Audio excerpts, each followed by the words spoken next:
तो यहाँ तक तो हम लोगों ने कवर कर चुके हैं कि जैसे कि साइमन कमीशंस यहाँ पे भेजे गए हैं, डिफरेंट डिफरेंट यहाँ पे जो है न, जैसे कि नेहरू रिपोर्ट यहाँ पे पब्लिश किए गए हैं। तो एक्चुअली इस समय क्या हो रहा था कि जो टाइम पीरियड अब हम लोग कवर करने वाले हैं, ये 1929 से 42 का टाइम पीरियड है। मतलब यहाँ पे जो है वर्ल्ड वार सेकेंड का टाइम पीरियड स्टार्ट हो गए थे। तो ये तो वर्ल्ड वार सेकेंड का टाइम यहाँ पे स्टार्ट हो गए थे, एक तो एक अलग सिनारियो हो गया। लेकिन इस समय का टाइम देखोगे तो यहाँ पे मास मूवमेंट अभी भी चल रहे थे। जैसे कि डिफरेंट डिफरेंट यहाँ पे और रूल लाया जाएगा। जैसे कि देखना, एक यहाँ पे साल्ट के रेस्पेक्ट में जो है ना एक रूल लाया जाएगा कि जो साल्ट है, गांधी जी का ये बोलना था कि भैया जो साल्ट हम लोग यहाँ पे खा रहे हैं, जो नमक खा रहे हैं, ये तो गरीब लोग भी खाते हैं और अमीर लोग भी खाते हैं। ठीक है, नमक का यूज जो है गरीब पीपल भी करते हैं और जो इलाइट पीपल है वो लोग भी करते हैं। तो नमक में साल्ट, जो साल्ट है, तो नमक में एक्चुअल में टैक्स क्यों लगना चाहिए, ये गांधी जी का ओपिनियन था। ठीक है, लेकिन जो ब्रिटिशर्स है उसको तो मनी चाहिए, प्रॉफिट चाहिए, तो हर एक फील्ड में जो है, हर एक सामान में, हर एक वस्तु में जो है टैक्स लगा के रखे थे ब्रिटिशर्स के द्वारा। तो उसी के अगेंस्ट जो है, साल्ट के अगेंस्ट यहाँ पे सिविल डिसओबीडियंस मूवमेंट यहाँ पे लॉन्च किए गए थे, जिसे बोले जाते हैं दांडी मार्च के नाम से फेमस जाने जाते हैं। इसे स्टार्ट किए गए थे साबरमती आश्रम से। 1930 में ये दांडी मार्च है उसको स्टार्ट किए गए थे। टोटल इसमें जो है 78 वॉलंटियर्स है जिन्होंने यहाँ पे पार्टिसिपेट किए। और लास्ट में जाके जो एरिया होता है ना, जहाँ पे जैसे कि शोर वाला एरिया हो गया, किनारा हो गया ओशन का, तो वहां पे गांधी जी ने साल्ट को पकड़े, मतलब जो पानी होता है उसको पकड़े, उसको जो है, क्योंकि गर्मी का समय होता है वहां पे, और सबको पता है कि राजस्थान एरिया, गुजरात एरिया में थोड़ा सा गर्मी ज्यादा होते हैं। तो जैसे ही उसको जो है साल्ट पानी जो होते हैं उस एरिया में, तो पानी को पकड़ के क्या क्या बोले, क्या एक्चुअल में वो जो है नमक ही बनाने गए थे। तो पानी को पकड़ के जहां से साल्ट बनाए जाते तो अपने हाथों से उस साल्ट को बनाए, क्योंकि साल्ट को, नमक को बनाने में कोई रॉकेट साइंस थोड़ा ना होता है। उसको जो है पानी को, या फिर जो कुछ भी रहते होंगे वहां पे, तो उसको जो है गर्म में छोड़ दो या फिर सूर्य के प्रकाश में उसको छोड़ दे रहो, तो ऑटोमेटिकली जो पानी रहेगा वो इवापोरेट हो जाएगा और बच जाएगा, वो पूरा साल्ट बन जाएगा। तो गांधी जी ने बोले हैं कि ये देखो मैंने जो है साल्ट बना लिए, अब इसमें टैक्स लगा के दिखाओ। तो ये जो है बस इतना ही यहाँ पे इशू रहे हैं, जिसके थ्रू यहाँ पे गांधी जी के द्वारा यहाँ पे मार्च भी किए गए हैं। लेकिन कई लोगों ने यहाँ पे डिफरेंट डिफरेंट मीनिंग भी निकाले, लेकिन एक्चुअल में जो दांडी मार्च गांधी जी के द्वारा किए गए थे उसका मेन क्रक्स यही रहे हैं। ठीक है, जो गांधी मार्च यहाँ पे किए गए हैं 12 मार्च से 6 अप्रैल तक इसके द्वारा किए गए हैं। और लेटर भी लिखे स्पेशली, क्योंकि बताना तो पड़ेगा, है ना। ऐसे थोड़ा ना कि गांधी जी अकेले चले गए, नमक बना लिए, आ गए, तो बताना तो पड़ेगा कि जो टैक्स लगा रहे हो, तो टैक्स जो नमक में लगा रहे हो, तो उस टैक्स वाले नमक को हम लोग भी बना सकते हैं और उस पर टैक्स भी नहीं लगा पाओगे। तो गांधी जी ने, जो उस समय लॉर्ड इरविन थे वाइसराय इंडिया का, तो उसको डिस्क्राइब किए कि जो मास का, जितना भी मासेस के यहाँ पे एक्सप्लॉयटेशन हो रहे हैं, वो एक्सप्लॉयटेशन को इम्प्रूव करना चाहिए। जितना भी यहाँ पे जो स्पिरिचुअल वेल बींग्स हैं उसको बहुत ज़्यादा डिग्रेड किए जा रहे हैं। तो ये कुछ यहाँ पे बोले गए हैं, पॉलिटिकल रिफॉर्म का यहाँ पे बात किए गए हैं इसी के समय। और गांधी जी के द्वारा इस समय जो है अनाउंस किए गए हैं कि साल्ट जो लॉ है उसको हम लोग डिफाई करते हैं। और यहाँ पे डिफाई तो किए, उसी के साथ यहाँ पे मास प्रोटेक्शन भी, वो तो पहले से ही हो रहे थे। सिनारियो याद है ना, अगर सीक्वेंस में देख रहे हो तो याद ही होगा। तो साल्ट मार्च वही है, इसमें से जो है गांधी जी के द्वारा साल्ट मार्च यहाँ पे लाए गए थे। लेकिन इसका जब इम्पैक्ट और स्पीड देखोगे तो मास लेवल में हुए, कई यहाँ पे जो लीडर्स हैं उसको यहाँ पे अरेस्ट भी कर लिए, बाद में उसको छोड़े जाएंगे। जैसे कि नेहरू अरेस्ट किए गए थे, नेहरू को, है ना, 1913 में नेहरू जी को यहाँ पे अरेस्ट किए गए थे, क्योंकि ये जो मास डेमोन्स्ट्रेशन है उसको लीड कर रहे थे।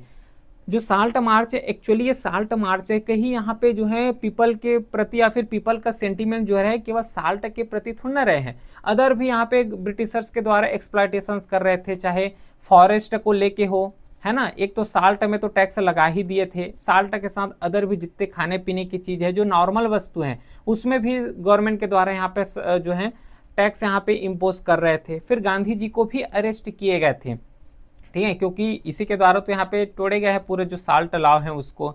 उसके बाद जो है कांग्रेस के द्वारा कई इनिशिएटिव लिए गए हैं, जैसे कि non payment of revenue in ryotwari area, ये जमींदारी, रैयतवाड़ी, महड़वाड़ी, ये सब डिस्कस करेंगे, थोड़ा सा पेशेंस रखना है ना। उसी के साथ फॉरेस्ट लॉ है उसको भी वायलेट कर दिए। एक तो साल्ट लॉ को तो वायलेट किए ही किए हैं, उसी के साथ जो फॉरेस्ट लॉ है उसको भी यहाँ पे वायलेट कर दिए। तो जितना भी यहाँ पे ब्रिटिशर्स के ऑफिसर रहे हैं ना, उसको लग रहा था, क्या लग रहे थे कि यहाँ पे बहुत ज़्यादा स्प्रेड हो रहा है, बहुत ज़्यादा वायलेंसेस देखने को मिला है। साल्ट मार्च तो एक वायलेंस रहा है, इससे अलावा बहुत ज़्यादा यहाँ पे वायलेंस देखने को मिल रहे थे। तो जैसे साल्ट मार्च का जो है यहाँ पे कंक्लूजन हुआ, साल्ट लॉ को ब्रेक किए हैं बाय द गांधी जी के द्वारा, तो इरविन जो रहे हैं उस समय वाइस रहा है, तो गांधी इरविन पैक्ट हुआ 1931 में जो है गांधी इरविन पैक्ट हुआ। इसका बैकग्राउंड वही है कि जो जैसे यहाँ पे गांधी जी को अरेस्ट किए गए थे, रिलीज किए गए जेल से, तो उसके बाद जो है गांधी जी और ऑल जो वर्किंग कमेटी है, कांग्रेस वर्किंग कमेटी, इन सब ने मिल के जो है यहाँ पे इरविन के साथ पैक्ट किए। इसमें पैक्ट किए तो उसमें क्या क्या कंक्लूजन निकला देखो। पहले बात जो गांधी जी के द्वारा सॉरी जो लॉर्ड इरविन है, जो वाइसराय इरविन है, लॉर्ड तो हट गया, ठीक है, 1857 का जो सिनारियो है उसके बाद जो है वाइसराय स्टार्ट हो गए। तो वाइसराय के द्वारा यहाँ पे एग्रीमेंट हुए, एग्री किए गए हैं कि ये जो कुछ पॉइंट यहाँ पे लिखे गए हैं उसको वाइसराय के द्वारा एग्री किए कि जो है यहाँ पे नॉन वायलेंट पॉलिटिकल प्रिजनर जितना भी है उसको इमीडिएट रिलीज किया जाएगा, जो अनपेड फाइन्स हैं उसको जो है रिमिशंस दिए जाएंगे, फिर जितना भी जो लैंड है उसको ओरिजिनल ओनर है उसके पास दे दिया जाएगा, फिर जो गवर्नेंस जो सर्वेंट्स हैं जिन्होंने जो है रिजाइन कर दिए थे उसके साथ लीनियंट ट्रीटमेंट किए जाएंगे, फिर जो साल्ट है इसको कोस्टल एरिया में बनाने के लिए पर्सनल यूज के लिए, ध्यान रखना सेल के लिए नहीं लेकिन कोस्टल एरिया, क्योंकि गांधी जी जो है कोस्टल एरिया में ही जाके वहां पे साल्ट को बनाए थे, नमक को बनाए थे, तो नमक को बना सकते हैं अपने पर्सनल यूज के लिए, लेकिन उसमें कोई भी टैक्स नहीं लगाया जाएगा। ये वाइसराय इरविन के द्वारा बोले गए हैं इस गांधी इरविन पैक्ट में। फिर पीसफुल यहाँ पे पिकिंग होगा, है ना, पीसफुल तरीके से रहेंगे, शांति से रहेंगे, और जो इमरजेंसी विड्रॉल यहाँ पे लिए गए थे जितना भी सिविल डिसओबीडियंस मूवमेंट से रिलेटेड। अब ये सिविल डिसओबीडियंस मूवमेंट ध्यान रखना, ये मूवमेंट है ना, ये एक इसका अगर देखोगे तो इसका जो लेवल है वो ऊपर है। बोलने का मतलब है कि जो सिविल डिसओबीडियंस मूवमेंट ये नाम है, इसके अंदर यहाँ पे जो है पूरा वर्क किए गए हैं, जैसे कि दांडी मार्च हो गया, उसी के साथ जो है साल्ट को यहाँ पे डिफाई किए गए, फॉरेस्ट रूल्स को डिफाई किए गए हैं, ये सब पार्ट है सिविल डिसओबीडियंस मूवमेंट का। इसमें मतलब समझना, डिसओबीडियंस मतलब जितना भी यहाँ पे रूल्स से रेगुलेशन लाए जाएंगे उसको नॉर्मल पीपल कोई नहीं मानने वाले हैं। ब्रिटिशर्स के द्वारा जितना भी रूल्स से रेगुलेशन लाएगा उसको नॉर्मल पीपल जो है उसको मानने ही नहीं वाले हैं, नहीं मानेंगे। इस तरीके से जो है सिविल डिसोबीडियंस मूवमेंट यहाँ पे रन किए गए थे। पहले तो ब्रिटिशर्स का जितना भी रूल्स है रेगुलेशन है अच्छे तरीके से पालन किया करते थे सब पब्लिक, लेकिन बाद में लगा कि ये तो हमारे ही अगेंस्ट बना रहे हैं, तो इसका जितना भी यहाँ पे जो रूल्स बना रहे हैं उसको नहीं मानेंगे। उसके थ्रू कई यहाँ पे जो है मूवमेंट रन किए गए थे, चाहे वो साल्ट मार्च हो, उसी के साथ जैसे कि इंडिविजुअल सत्याग्रह भी होगा आगे, इंडिविजुअल सत्याग्रह के साथ ही साथ फॉरेस्ट लॉ हो गया, इसको भी डिफाई कर दिए। ये सब जो है सिविल डिसोबीडियंस मूवमेंट के अंदर आते हैं। लेकिन कुछ ऐसे भी डिमांड थे जो कि गांधी जी के द्वारा रखे गए थे, लेकिन इसे इरविन जो है वाइसराय इरविन उसके द्वारा रिजेक्ट कर दिए। जिसमें से जो सिविल डिसोबीडियंस मूवमेंट है ना, इसमें जो पब्लिक इंक्वायरी होता है जो पुलिस बहुत ज़्यादा करते हैं, तो उसको यहाँ पे एक्सेस किया जाए, इस तरीके से यहाँ पे बोले गए थे कि public inquiry into police excess during civil disobedience movement. तो इस चीज़ को यहाँ पे नहीं माने हैं, इरविन के द्वारा रिजेक्ट भी किए हैं। फिर गांधी जी के द्वारा एक और बोले थे कि जो भगत सिंह है, जो सुखदेव है, जो जगत गुरु हैं, इसको फांसी दिए जाएंगे, तो उसको फांसी न दे के उसका जो सजा है उसको कम कर दिया जाए, ये गांधी जी के द्वारा बोले गए थे। लेकिन इसको भी इरविन के द्वारा रिजेक्ट किए गए। लेकिन बाद में इसका जब जैसे ही भगत सिंह सुखदेव राजगुरु को जब यहाँ पे फांसी दिए जाएंगे, तो डेथ जब होगा उसका, तो उसके बाद लोगों के प्रति या फिर लोग जो है ये सोचेंगे कि गांधी जी चाहते तो इसको बचा लेते। इस तरीके से गांधी जी के थोड़ा अगेंस्ट होने वाले भी पीपल यहाँ पे देखने को मिलेगा, क्योंकि एक्चुअल में जो पैक्ट हुए हैं वो इरविन और गांधी जी के बीच ही हुए हैं। फिर कुछ एग्रीमेंट ऐसे हैं जो कि इरविन के द्वारा बोले गए थे और गांधी जी को यहाँ पे एग्री होना पड़ा, जैसे कि सिविल डिसओबीडियंस जो मूवमेंट रन हो रहे थे उसको सस्पेंड किए गए हैं। फिर जो सेकंड राउंड टेबल कॉन्फ्रेंस है उसमें पार्टिसिपेट भी किए हैं। अब ये राउंड टेबल कॉन्फ्रेंस एक्चुअल में है क्या, इसको अभी डिस्कस करेंगे आगे। टोटल जो है 3 राउंड टेबल कॉन्फ्रेंस हुआ है, ये पीसफुल एग्रीमेंट ही है एक्चुअल में, तीनों को अभी डिस्कस करेंगे। लेकिन यहाँ पे जो टाइम चल रहा है ना, तो इस समय जो गांधी जी को यहाँ पे पार्टिसिपेट करने बोले हैं सेकेंड राउंड टेबल कॉन्फ्रेंस में, जिसमें से जो फेडरेशन हो गया, इंडिया रिस्पॉन्सिबिलिटी क्या क्या होते हैं एज ए गवर्नमेंट के प्रति, इन सब चीज़ का बातें होंगे। फिर सेफ गार्ड किए जाएंगे जो माइनॉरिटीज़ हैं। फिर फाइनेंशियल मैटर हो गया, डिफेंस के रेस्पेक्ट में, एक्सटर्नल एस्पेक्ट में यहाँ पे बात किए गए थे और पार्टिसिपेट भी किए गए थे।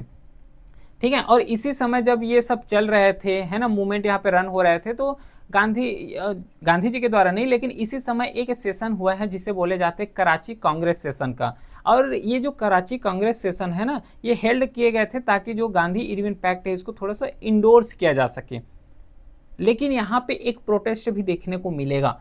वही पहले ही बताया था ना कि जो भगत सिंह सुखदेव को जब यहाँ पे फांसी दिए जाएंगे तो उसमें जो एक स्पार्क प्रोटेस्ट होता है ना अगेंस्ट भगत सिंह सुखदेव राजगुरु, ये फिर से देखने को मिलेगा पब्लिक के ऊपर, जिसमें से जो गांधी जी हैं उसको बहुत ज़्यादा क्रिटिसाइज भी किए जाएंगे। इसलिए क्रिटिसाइज किए जाएंगे क्योंकि जब गांधी इरविन पैक्ट हुआ था तो उसमें से बोलना था, और बोले भी थे, लेकिन इरविन के द्वारा नहीं माने थे, तो गांधी जी को फोर्स भी करना था। इस तरीके से जो है बहुत ज़्यादा क्रिटिसाइज भी किए जाएंगे गांधी जी को। लेकिन अल्टीमेटली इसी टाइम फ्रेम में, क्योंकि जब इरविन के द्वारा यहाँ पे रिजेक्ट किए गए थे ना, इस समय जो गांधी इरविन पैक्ट हुआ है 1931 में, तो पैरेलली यहाँ पे जो है राउंड टेबल कॉन्फ्रेंस चल ही रहे थे। राउंड टेबल कॉन्फ्रेंस मतलब एक पीस एग्रीमेंट है, ठीक है, पीस एग्रीमेंट ही इसको बोल सकते हो। जैसे कि फर्स्ट राउंड टेबल कॉन्फ्रेंस हुआ है 1930 से 1931 तक के बीच, जिसमें से इसे इनिशिएट एक्चुअल में किए गए थे लॉर्ड इरविन और रामसे मैकडोनाल्ड के द्वारा, क्योंकि यहाँ पे जो साइमन कमीशन का रिपोर्ट दिए गए थे ना वो अनएडिक्वेट थे। अब साइमन कमीशन का रिपोर्ट डिस्कस किए हैं, तो साइमन कमीशन का जितना भी यहाँ पे रिपोर्ट दिए गए थे वो पर्याप्त नहीं थे, तो उसी को यहाँ पे डिस्कस करने के लिए, उसको जो है एडिक्वेट करने के लिए, यहाँ पे कॉन्स्टिट्यूशनली रिफॉर्म करने के लिए यहाँ पे first round table conference held किए गए थे लॉर्ड इरविन। ये सब ब्रिटिशर्स के द्वारा ही किए जाएंगे, क्योंकि ब्रिटिशर्स के नाक में दम कर दिए थे उस समय नॉर्मल जनता, पीपल, क्योंकि इंडिया लेवल में यहाँ पे बहुत ज़्यादा मास प्रोटेक्शन हो रहे हैं, इसलिए तो इसे जो है ओपन, ये तो कुछ नॉर्मल फैक्ट्स हैं, अपने लेवल में भी कवर कर सकते हो। लेकिन यहाँ पे जो पार्टिसिपेशन देखने को मिलेगा जो फर्स्ट राउंड टेबल कॉन्फ्रेंस ना, तो वहाँ पे जो मेजर लीडर रहे हैं उसका पार्टिसिपेशन नहीं थे फर्स्ट राउंड टेबल कॉन्फ्रेंस में, लेकिन जो नॉर्मल पीपल हैं उसका पार्टिसिपेशन थे, जैसे कि प्रिंसली स्टेट से महाराजा ऑफ अलवर हो गया, बड़ौदा हो गया, है ना, उसी के साथ मुस्लिम लीग में जैसे कि आगा खान थर्ड हो गए, हिंदू महासभा से जैसे कि MR जयकर हो गया, सिख फारसी वुमेन, यहाँ पे कुछ नॉर्मल पीपल यहाँ पे अटेंड हुए थे फर्स्ट राउंड टेबल कॉन्फ्रेंस में। और इसमें जो कंक्लूजन निकल के आया वो ये कंक्लूजन है कि इंडिया के द्वारा एक प्रपोज किए गए थे कि यहाँ पे जो फेडरेशंस का टर्म है उसको इंट्रोड्यूस किया जाए। फेडरेशन मतलब सेंट्रल गवर्नमेंट, प्रोविंशियल गवर्नमेंट, है ना, स्टेट गवर्नमेंट जैसे कि अभी है डिसेंट्रलाइज फॉर्मेट में, इसका यहाँ पे आउटकम निकल के आया। फिर जो डिफेंस और फाइनेंस है उसको सेफ गार्ड किया जाएगा, क्योंकि दादा भाई नौरोजी के द्वारा जो ड्रेन वेल्थ थ्योरी दिए गए थे वो सबको पता थे किस तरीके से ब्रिटिशर्स जो हैं इंडिया को पूरा जो है लूट के ब्रिटेन में जा रहे हैं, किस तरीके से पूरा ऐसे पानी की तरह जो है पूरा मनी इंडिया से बाहर जा रहे हैं, तो उसको कैसे रोक सकते हैं। उसके लिए फिर डिफेंस को यहाँ पे सेफ गार्ड करने के लिए ये फर्स्ट राउंड टेबल में कंक्लूजन निकल के आए। फिर जो डिपार्टमेंट है उसको ग्रेजुअली ट्रांसफर किया जाएगा, कहाँ से ट्रांसफर, जो ब्रिटिश हैंड में है उसको इंडियन हैंड में यहाँ पे ट्रांसफर किए जाएंगे, ये बोले गए हैं। फिर यहाँ पे एक्चुअल में अगर ओवरऑल अगर आउटकम देखोगे तो उतना ज़्यादा मेजर अचीवमेंट नहीं रहे हैं। क्यों मेजर अचीवमेंट नहीं रहे हैं, क्योंकि जो मास लीडर रहे हैं, जो मेजर लीडर रहे हैं, उसी का यहाँ पे एब्सेंट थे, तो उतना ज़्यादा यहाँ पे मेजर रिफॉर्म भी नहीं किए गए, और रिफॉर्म किए गए थे तो उसको एक्चुअल में इम्प्लीमेंट भी नहीं किए गए थे। लेकिन ये जो टाइम फ्रेम है जनवरी 1931, और इस समय जो है सिविल डिसओबीडियंस मूवमेंट चल ही रहे थे, तभी तो गांधी जी को बाद में इरविन के द्वारा बोले भी जाएंगे कि सेकेंड राउंड टेबल जो कॉन्फ्रेंस हो रहा है उसमें बैठो, वहां पे हम लोग जो है सिविल डिसओबीडियंस मूवमेंट के रेस्पेक्ट में बात कर लेंगे, और जितना भी इशू हो रहे हैं उसको यहाँ पे हम लोग निपटा लेंगे। ये इरविन के द्वारा भी बोले गए थे, तभी तो सेकेंड राउंड टेबल कॉन्फ्रेंस में जो गांधी जी हैं वो पार्टिसिपेट भी करेंगे। तो गांधी जी को अर्ज भी किए गए थे कि नेगोशिएट करेंगे यहाँ पे, जैसे यहाँ पे बताया हूँ। तो इसमें कुछ नेशनल कांग्रेस के लोग यहाँ पे पार्टिसिपेट हुए, और जो मेजर लीडर है ना एक्चुअल में यहीं पे भी पार्टिसिपेट हुए सेकेंड राउंड टेबल कॉन्फ्रेंस में, जैसे कि गांधी जी हो गया, है ना, उसके बाद गैर हो गया, फिर उसी के साथ मालवीय हो गया, ये सब पार्टिसिपेट किए गए थे, और अदर भी पर्सन है जिसके द्वारा पूरा यहाँ पे पार्टिसिपेशन हुआ। लेकिन की इशू मतलब जो गांधी जी के द्वारा जो डिमांड किए गए थे इस सेकेंड राउंड टेबल कॉन्फ्रेंस में, वो क्या थे कि जो ब्रिटिशर्स हैं और जो इंडिया है, इन दोनों को यहाँ पे इक्वलिटी का यहाँ पे अपॉर्चुनिटी मिलना चाहिए। जो पार्टिसिपेशन यहाँ पे हो रहे हैं वो इक्वल लेवल में पार्टिसिपेशन होना चाहिए, और जो रिस्पॉन्सिव गवर्नेंस होते हैं वो यहाँ पे देखने को मिलेगा और होना भी चाहिए। कि जैसे कि रिस्पॉन्सिव होता है ना, अकाउंटेबल गवर्नमेंट बोलते हैं, रिस्पॉन्सिव गवर्नमेंट बोलते हैं, चाहे वो सेंट्रल के रेस्पेक्ट में हो चाहे प्रोविंशियल के रेस्पेक्ट में, ये सब होना चाहिए, ये बताए गए हैं। फिर जो सेपरेट इलेक्टोरेट है ना जो माइनॉरिटी के लिए, उसको यहाँ पे जो है अपोजिशंस करते थे गांधी जी के द्वारा।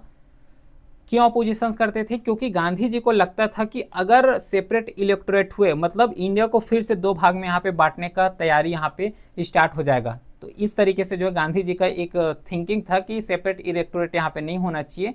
लेकिन यहाँ पे डेडलॉक हो गए माइनॉरिटी इशू में, जैसे कि मुस्लिम डिप्रेस्ड क्लास हो गए, क्योंकि ये लोग जो है डिमांड कर रहे थे, बहुत लंबे समय से डिमांड कर रहे थे।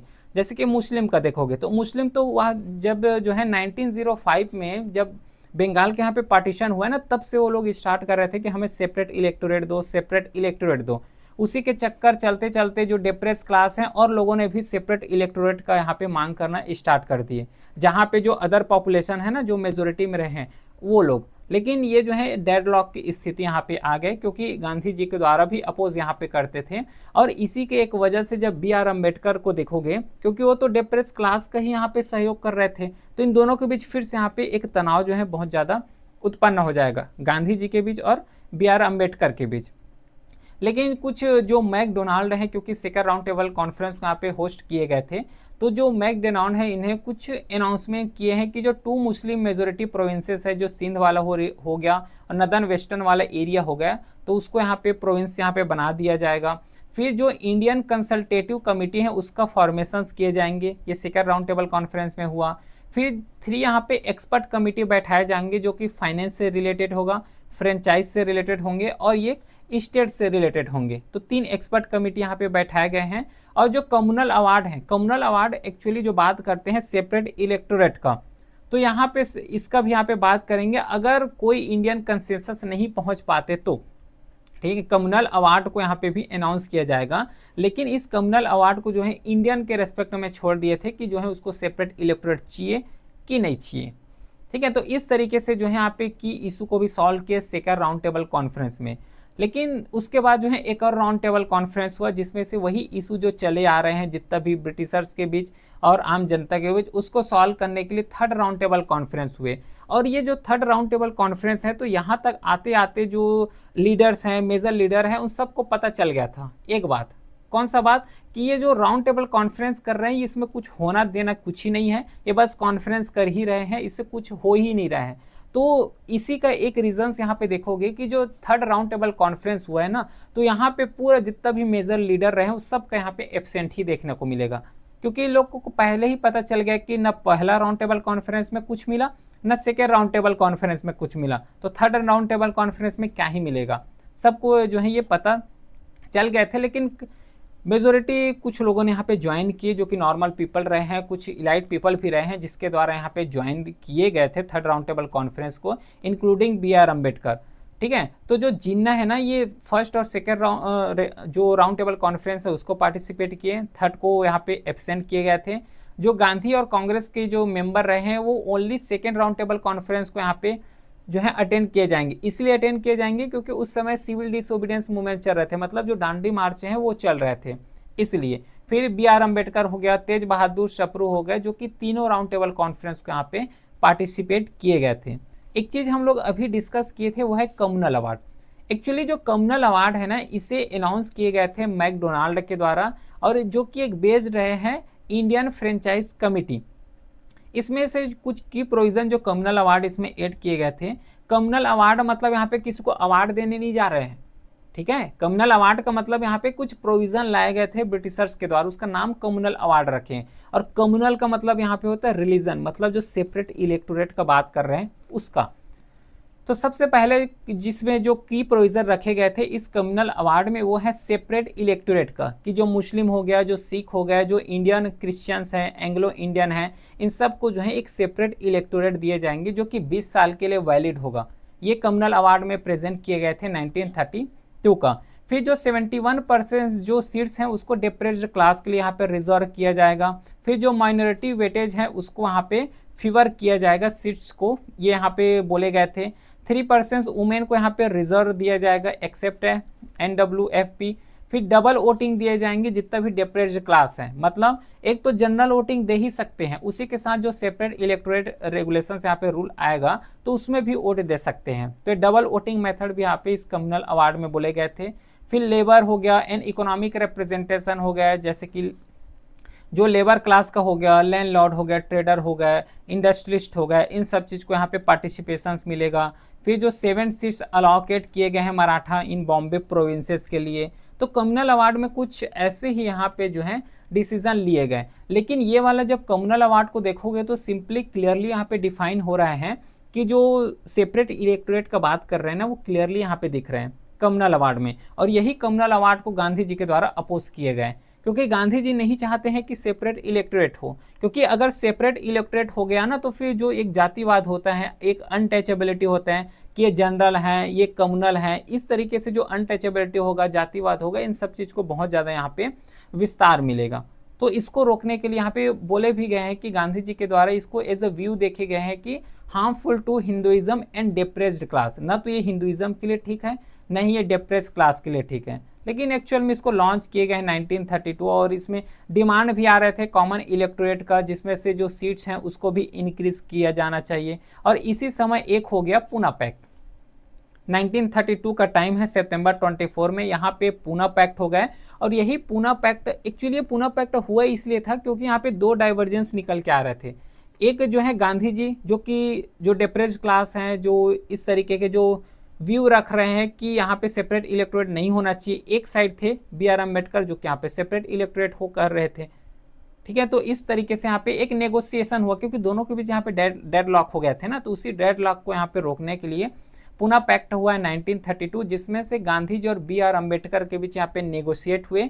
और इस नेगोशिएशन में ये कंक्लूजन निकला कि जो डिप्रेस्ड क्लास हो गया या फिर जो माइनॉरिटी हो गया जिसको सेपरेट इलेक्टोरेट का जो डिमांड कर रहे थे उसको यहाँ पे एबंडन कर दिए, मतलब यहाँ पे सेपरेट इलेक्टोरेट यहाँ पे नहीं दिए जाएंगे ये बोले, लेकिन जो रिप्रेजेंटेशन है उसको यहाँ पे इंक्रीज किया जाएगा। जैसे कि इसमें बात किए हैं कि 71 जो सीट्स हैं जो डिप्रेस्ड क्लास का जो प्रोविंशियल लेजिस्लेचर में वो 71 रहे हैं और 71 सीट्स दिए जाएंगे, ये कम्युनल अवार्ड में बोले हैं। लेकिन जब पूना पैक्ट हुआ तो इसमें ये कंक्लूजन निकला कि जो 71 सीट्स जो दिए गए हैं ना उसको 147 सीट्स किए गए इस पूना पैक्ट के थ्रू।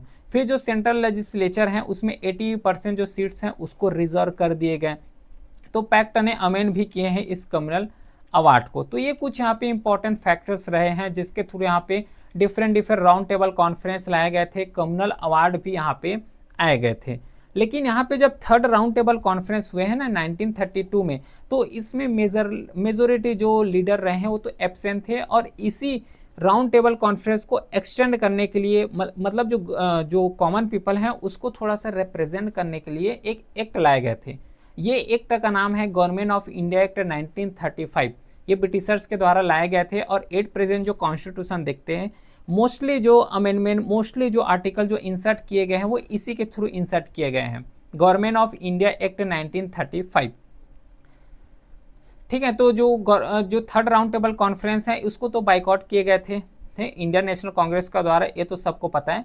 लेकिन जो गवर्नमेंट ऑफ इंडिया एक्ट लाए गए थे 1935, इसमें से कुछ की प्रोविजन रखे गए थे, जिसमें से जो पहला प्रोविजन है वो है ऑल इंडिया फेडरेशंस को यहाँ पे प्रोपगेट किए गए थे, प्रपोज किए गए थे, जिसमें से कंपोजिशंस होगा British Indian province, chief commissioner province और प्रिंसली स्टेट, ये पूरा कमीशंस होगा ऑल इंडिया फेडरेशन में। इसमें जो कंडीशंस बोले गए थे कि federation form only if princely state with significant population agree.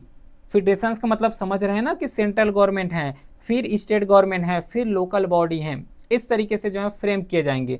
लेकिन इसमें भी एक दिक्कत है कि जो प्रिंसली स्टेट है जहाँ पे राजा रजवाड़े रह रहे हैं, लेकिन उसका जो है हमें पॉपुलेशंस का एग्री करना पड़ेगा, क्योंकि देखो ब्रिटिश के समय में कुछ स्टेट ऐसे थे जो कि अपने आप में पूरा इंडिपेंडेंट थे, जैसे कि जम्मू कश्मीर वाला हो गया, हैदराबाद हो गया, ये सब क्या है अपने लेवल में इंडिपेंडेंट थे।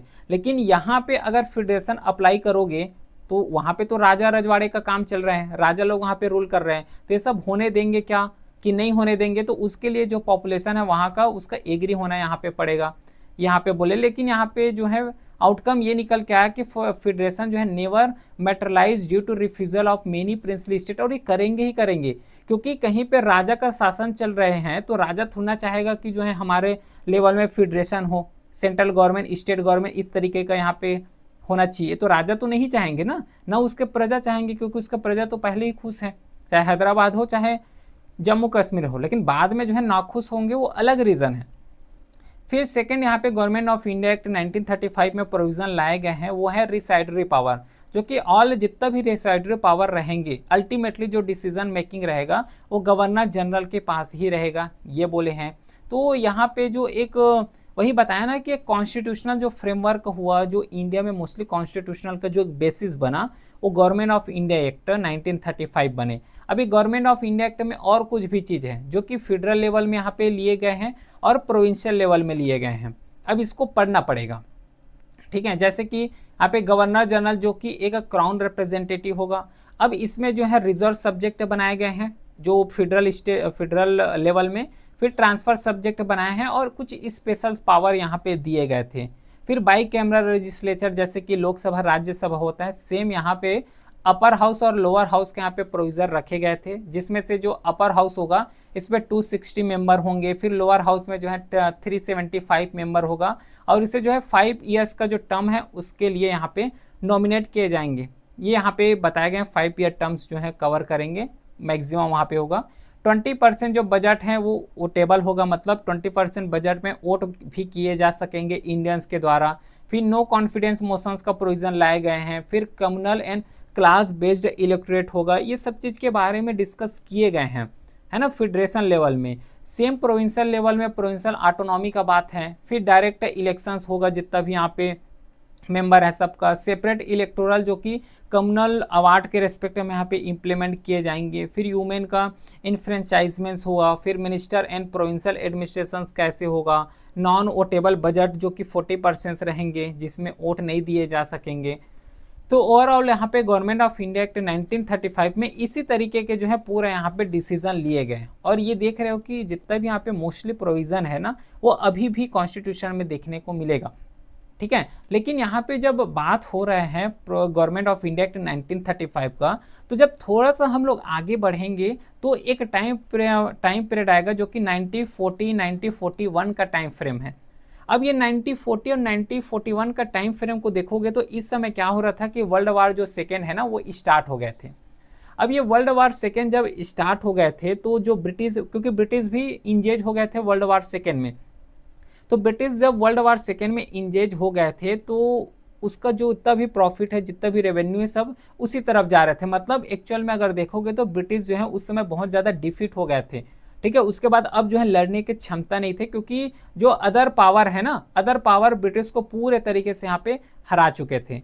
अब हरा चुके थे तो क्या करेंगे, अब जो ब्रिटिशर्स है वो तो हार गए हैं, वहाँ पे हार ही रहे हैं, तो अब बैक में कोई सपोर्ट चाहिए।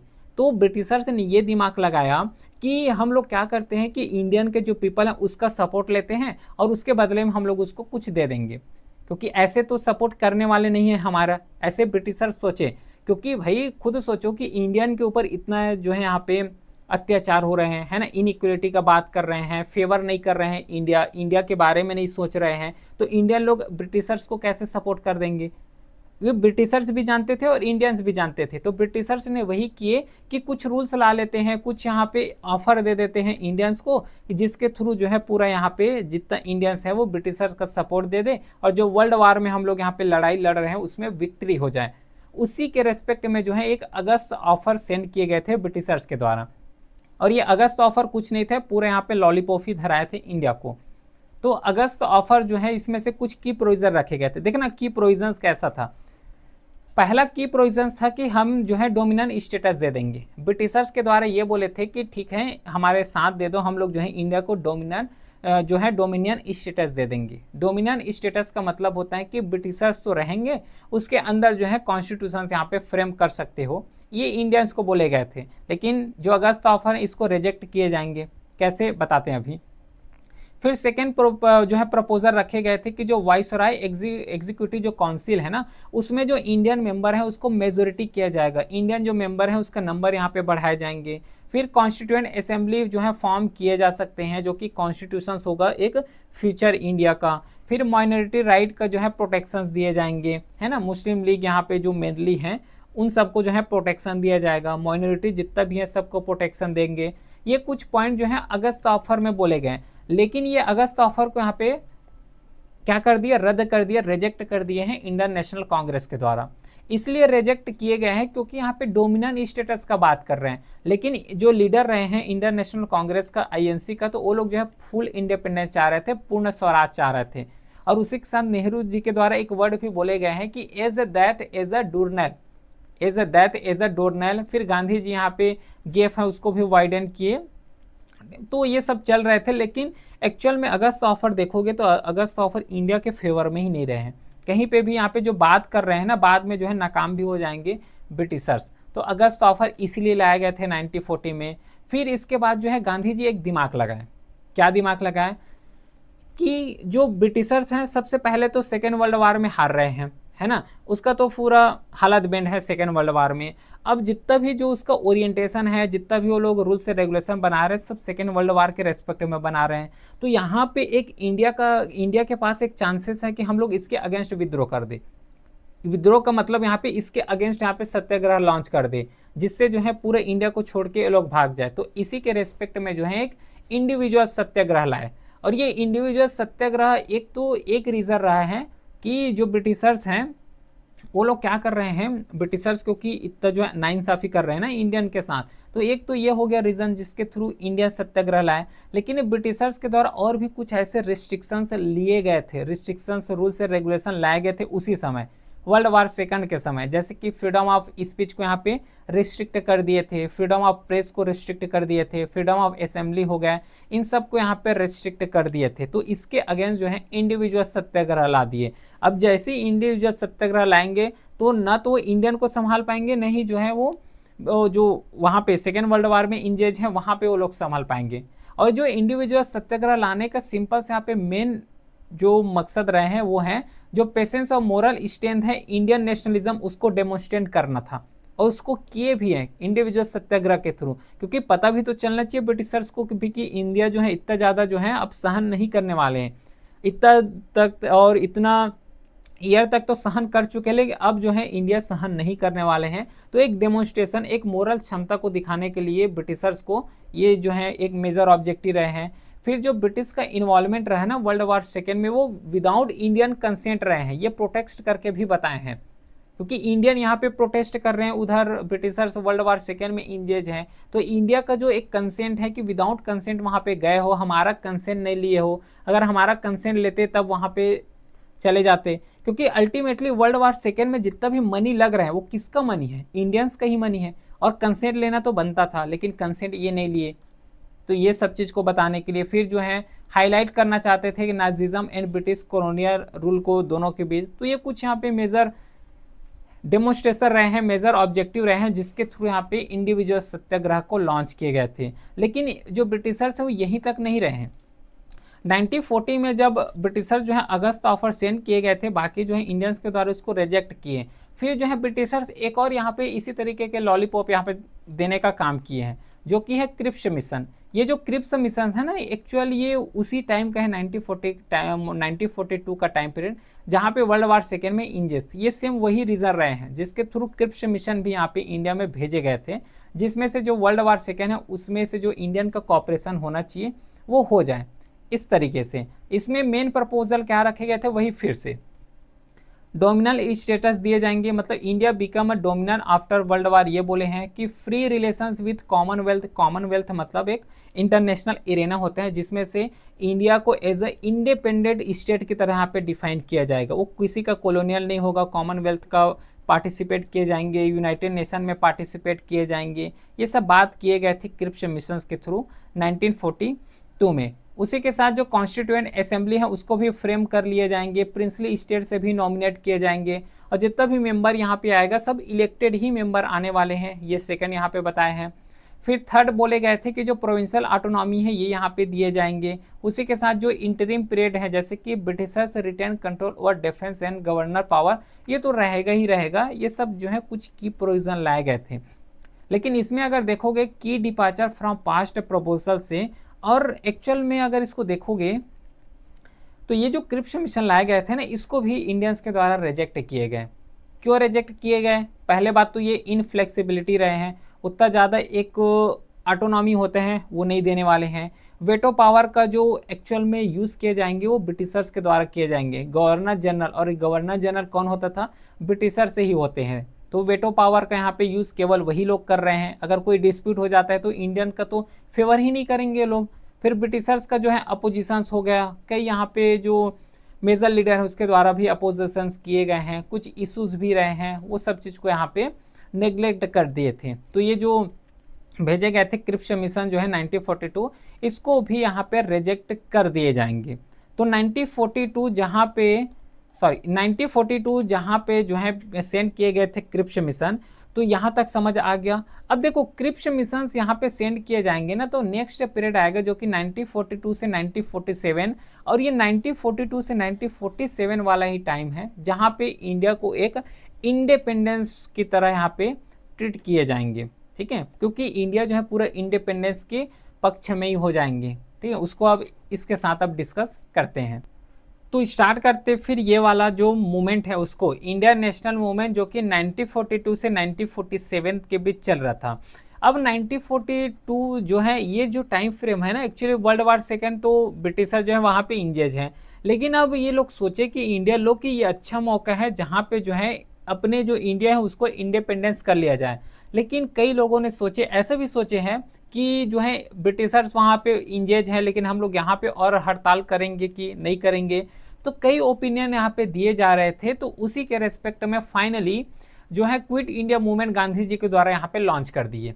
ठीक है, भारत छोड़ो जो आंदोलन है ये लॉन्च कर दिए। अब एक समय जो है उधर ब्रिटिशर्स इंगेज हैं, इधर जो है ये, और यहाँ पे इंडिया में स्टार्ट हो गए क्विट इंडिया मूवमेंट। इसे जो है लॉन्च किए गए हैं जैसे क्रिप्स मिशन फेलर हो गए उसके बाद, क्योंकि अब इंडियंस को भी लग गया कि ये जो है बस लॉलीपॉप लॉलीपॉप जो है बस पकड़ाते चले जा रहे हैं, और उतना ज़्यादा कुछ इंडियंस के लिए कुछ काम ही नहीं कर रहे हैं। लेकिन ये सिंगल बैकग्राउंड नहीं रहा है क्विट इंडिया मूवमेंट को लॉन्च करने का, ये तो एक रीज़न रहे हैं कि क्रिप्स मिशन के यहाँ पे फेलर हो गए, लेकिन और भी रीज़न रहे हैं, जैसे कि इन्फ्लेशन उस समय बहुत ज़्यादा बढ़ गए थे 1942 में, शॉर्टेज बहुत ज़्यादा हो रहे थे, चाहे खाने का शॉर्टेज हो, फेमाइन की स्थिति वहाँ पे बहुत ज़्यादा देखने को मिला है। फिर जो जापान इन्वेजन है वो भी इसका फियर यहाँ पे रहते थे इंडिया में, क्योंकि जब सुभाष चंद्र बोस और उसका आज़ाद हिंद फौज के बारे में कवर करोगे ना तो वहाँ से आसानी से समझ आ जाएगा। फिर ब्रिटिशर्स के यहाँ पे बहुत ज़्यादा बार बार सेटबैक दे रहे हैं, जैसे कि वर्ल्ड वार सेकेंड में ब्रिटिशर जो है हार ही रहे हैं, डिफीट हो रहे हैं, तो जितना भी पैसा वहाँ पे लगा रहे हैं पूरे इंडियन से ही वहाँ पे जा रहे हैं। तो उसी के साथ और सेटबैक का मतलब यहाँ पे जैसे कि बहुत ज़्यादा जो रूल्स ला रहे हैं, जैसे कि अगस्त ऑफर ला लिए, अगस्त ऑफर के साथ जो क्रिप्स मिशन सेंड कर रहे हैं, तो सब जो है उसी के फेवर में जा रहे हैं, ब्रिटिशर्स के फेवर में, और इंडिया के लिए कुछ हो नहीं पा रहे हैं। फिर रीजनल अनरेस्ट भी उस समय बहुत ज़्यादा हो रहे थे। ठीक है, जैसे कि ईस्टर्न यूपी हो गया, बिहार हो गया, ये तो स्ट्रांग हो रहे थे, लेकिन जैसे कि मद्रास वाले कुछ एरिया हैं जहाँ पे जो रीजनल अरेस्ट है ना बहुत ज़्यादा बढ़ रहे थे, और इसका डायरेक्टली कॉन्सिक्वेंसेस देखने को मिलेगा ब्रिटिशर्स का, क्योंकि उसी के द्वारा तो अल्टीमेटली पूरे इंडिया में रूल्स एंड रेगुलेशन ला रहे हैं। और ये जितना भी क्विट इंडिया मूवमेंट यहाँ पे लॉन्च किए गए ना, भारत छोड़ो आंदोलन, इसे इंडोर्स भी किए हैं कांग्रेस वर्किंग कमेटी, जो कि वर्धा में यहाँ पे मीटिंग हुआ था, और वहाँ पे इस कमेटी के द्वारा भी इंडोर्स किए कि ये जो भारत छोड़ो आंदोलन है इसको लॉन्च कर देना ही चाहिए। और ये भारत छोड़ो आंदोलन में जो है मास पार्टिसिपेशन भी देखने को मिला, जैसे कि जब 1905 में जब स्वदेशी मूवमेंट लाए गए थे तो फैलर रहे ना, क्यों फैलर रहे, क्योंकि मास पार्टिसिपेशन नहीं हुआ। लेकिन इस समय हर एक पीपल जो है कि जितना भी जनता है, चाहे वो ग्राउंड लेवल वाले जनता हो, है ना, सब लोग जो है इस ब्रिटिशर से तंग आ गए थे। तो क्विट इंडिया मूवमेंट जब लॉन्च किए गए थे, भारत छोड़ो आंदोलन जब लॉन्च किए गए थे, तो हर एक सेक्शंस का, हर एक कॉर्नर का लोगों का यहाँ पे पार्टिसिपेशन देखने को यहाँ पे मिला। बाकी जो वर्धा में जब मीटिंग हुए थे, जो कांग्रेस कमेटी का है ना, वर्किंग कमेटी का जब मीटिंग हुए थे, तो इन्हीं में यहाँ पे प्रपोज किए जो है प्रपोज किए गए थे कि जो भारत छोड़ो आंदोलन है इसको लॉन्च कर देना चाहिए। ये मीटिंग हेल्ड किए गए थे वर्धा में, जवाहरलाल नेहरू के द्वारा यहाँ पे प्रपोज भी किए गए थे। फिर सेकंड भी किए गए थे, जैसे कि सरदार वल्लभ भाई पटेल हो गए, इन सब के द्वारा। लेकिन अल्टीमेटली कुछ फिगर्स अगर देखोगे यहाँ पे, जैसे कि गांधी जी जो कि मूवमेंट का आर्किटेक्ट रहे हैं, इसी के द्वारा लॉन्च किए हैं। फिर सरदार पटेल हो गया जो कि कांग्रेस लीडरशिप रहे हैं। फिर जो असफ अली हो गए जो कि ग्वालियर टैंक को हॉइस्ट करने, जो फ्लैग को हॉइस्ट किए गए थे। फिर उसी के साथ जो उषा मेहता हो गए जो कि अंडरग्राउंड यहाँ पे रेडियो ऑपरेटर रहे, तो अपना कमांड खुद अपना यहाँ पे, क्योंकि भारत छोड़ो आंदोलन जस्ट बोलने से नहीं होगा, मार्च हो गया, रैली निकालने से भारत छोड़ो आंदोलन यहाँ पे नहीं होगा। जहाँ पे वायलेंस का यूज करना हो वहाँ पे वायलेंस का यूज करना पड़ेगा, जहाँ पे सत्याग्रह करना हो वहाँ पे सत्याग्रह करना पड़ेगा। एक समय के लिए वायलेंस भी होगा और एक समय के लिए नॉन वायलेंस भी होगा। और नॉन वायलेंस जो कि जैसे कि अभी देखेंगे कि जो गांधी जी है ना उसका फास्ट में चले जाएंगे, गांधी जी जो है वो फास्ट में चले जाएंगे, क्योंकि गांधी जी को अभी भी बिलीव था कि हम इंडिपेंडेंस लेंगे लेकिन नॉन वायलेंस के थ्रू। लेकिन अल्टीमेटली ओवरऑल अगर मॉडर्न हिस्ट्री को देखोगे तो केवल अगर बोलना चाहिए तो केवल जो है जो नॉन वायलेंस होता है उसके थ्रू यहाँ पे इंडिया को इंडिपेंडेंस नहीं मिला है। जितना नॉन वायलेंस में बिलीव करते थे, जितना नॉन वायलेंस के थ्रू यहाँ पे इंडिपेंडेंट अचीव हुआ है, उतना ज़्यादा जो हकदार बोल सकते हो वो वायलेंस के थ्रू भी हुआ है, क्योंकि जब वायलेंस नहीं करोगे तब तक ये लोग जो है सीधे नहीं आते थे।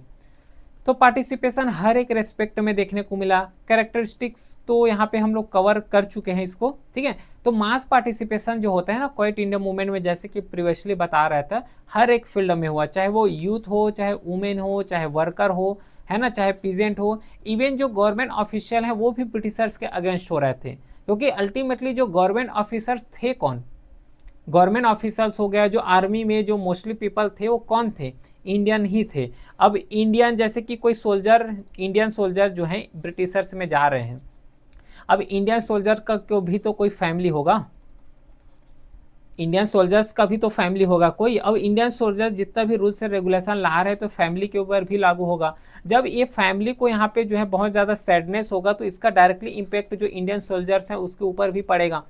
तो ये जो है डायरेक्टली जो ब्रिटिशर्स के अगेंस्ट होने का एक मेजर रीज़न रहा है वो ये भी रीज़न रहे हैं कि जो इंडियन सोल्जर्स काम कर रहे हैं, जो इवन ब्रिटिशर्स ऑफिसर रहे हैं वो भी अगेंस्ट हो गए यहाँ पे, जो कि एक इंडिकेट करते हैं कि जितना भी रॉयल्टी पहले रहते थे, रॉयल्टी दिखाते थे ब्रिटिश गवर्नमेंट के प्रति, ये सब जो है पूरा डिक्लाइनिंग फेज चले गए।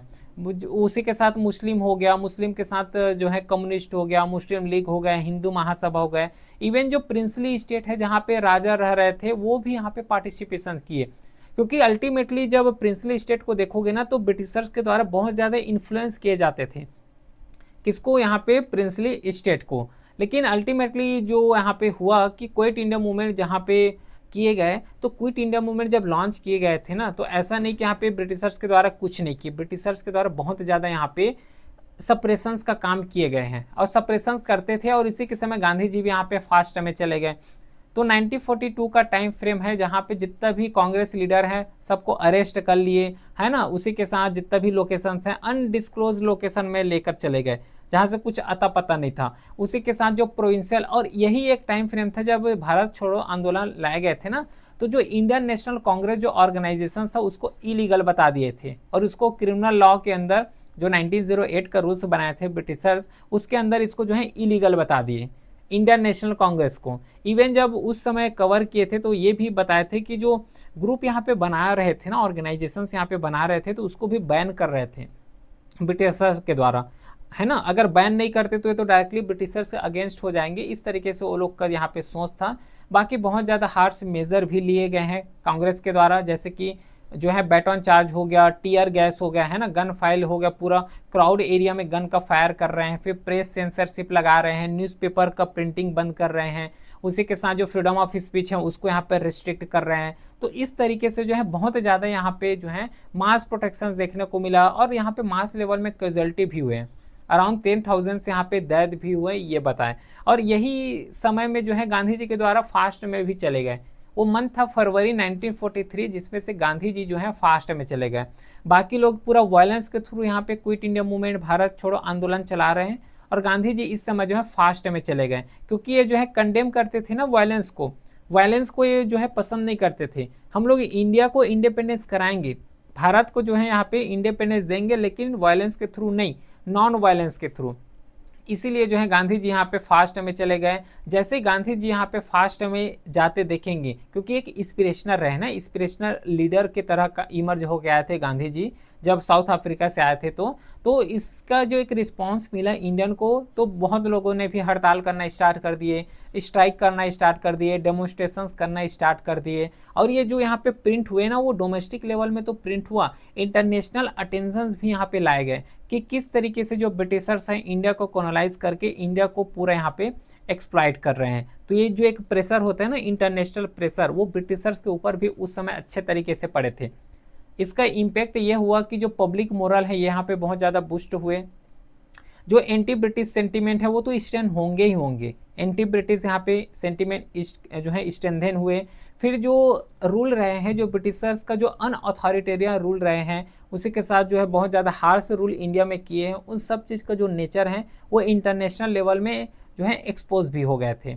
तो ये कुछ यहाँ पे इंपॉर्टेंट रहे हैं जो कि गांधी जी के द्वारा फास्ट गए थे। तो लेकिन इस समय जो है ना एक और दिक्कत हो रहा था। कौन सा दिक्कत है? ये जब यहाँ पे एक चीज़ समझना था कि जब इंडिया इंडिपेंडेंस होने के ही चांस में है, होने के ही कगार में है, तो एक यहाँ पे और दिक्कत इमर्ज होके आ गए थे कि गांधी जी या फिर इंडियन नेशनल कांग्रेस और एक साइड यहाँ पे हो गए थे मुस्लिम लीग।